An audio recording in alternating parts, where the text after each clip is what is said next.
Good morning, and welcome to Redeemer Lutheran Church. I'm Pastor Gary Lodehold.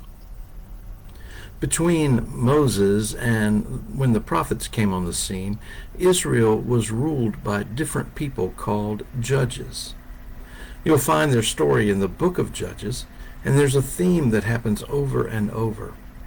The people fall away from God.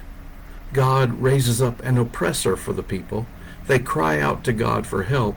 God raises up a deliverer called a judge, and the people walk with God again. Until, yes, the people fall away again, and then the pattern repeats. As we saw yesterday, in this case, the people were being oppressed by the Midianites, and God had raised up Gideon to defeat the Midianites and to lead the people back to God. It's a fascinating story. First, Gideon raised an army from all over, and God said, "You've got too many people. Send home anyone who is afraid." So 22,000 of them left, leaving them with an army of 10,000 to fight the battle. Then God said, "You still got too many. If you go into battle with this many and win, you will all say you did it. It must be clear that I am doing it, not you." So God told Gideon to take his army to the stream for a drink. Some soldiers scooped water up in their hands, and others lay down and lapped the water directly from the stream. God told Gideon to keep only those who had lapped the water and to send everyone else home. That left Gideon with an army of 300 to fight the whole army of the Midianites. Those aren't good odds, but they had God on their side.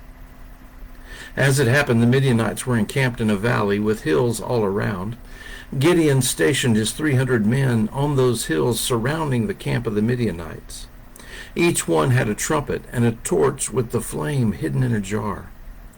Then when the signal was given, they broke the jars, blew the trumpet, and shouted.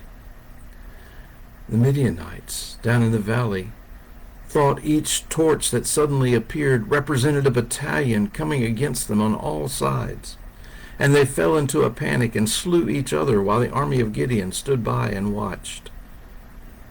At the end of the day, Midian was defeated and Israel was free from the oppression. More importantly, it was clear that God had done it. So where did Gideon mess up? Well, remember when the army unveiled their torches, blew their trumpets, and shouted? Gideon instructed them to shout, "For the Lord and for Gideon." And suddenly it's not all about giving God the glory for the victory. Somehow Gideon has wormed himself in there too. And that's where we come in. Far too often our lives are about giving ourselves glory instead of God. Oh, we love to sing the hymn, "How Great I Art," don't we? We need to remember what Gideon forgot. It's not about us. It is about God. There's a famous scene from a movie that I think starred Burt Reynolds. In the movie, his character's life is falling apart, and he decides to kill himself by swimming out into the ocean. Far from land, he has a change of heart, and he starts to pray, "Lord, if you help me get back to land, I will dedicate my life to you."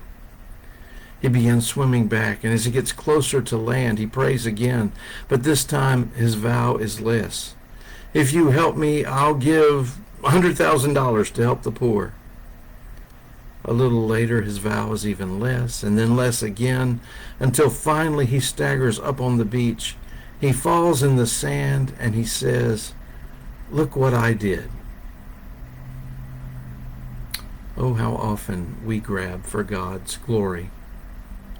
May we realize our limits, and in all things, may we give glory to God. Thanks for watching.